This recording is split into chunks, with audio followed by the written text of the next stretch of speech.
If you're still selling square meters, you're the reason clients say, mag-iisip muna kami.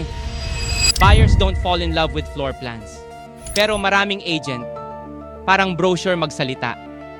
120 square meters po. 3 bedrooms, 2 bathrooms, open layout.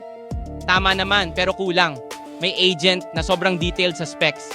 Client nodded the whole time. Tapos sabi, mag-iisip muna kami. Sounds familiar? Kasi ang buyer hindi nag-i-imagine ng square meters. Nag-i-imagine sila ng buhay. Sa dining area, hindi mesa ang nakikita nila. Nakikita nila yung family dinner, yung tawanan, yung Sunday lunch.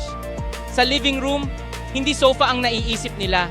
Nakikita nila ang Christmas gatherings, movie nights, mga bisitang dumadating. Sa master bedroom, hindi size ang iniisip nila. Iniisip nila yung pahinga, yung privacy, yung quiet after a long day. Kapag specs lang ang sinasabi mo, nakikinig sila. Kapag buhay ang pinapakita mo, nag-i-imagine sila. And once they start imagining, halfway committed na sila. People don't buy houses. They buy who they become inside that house. From measurement to memory, from floor area to feeling.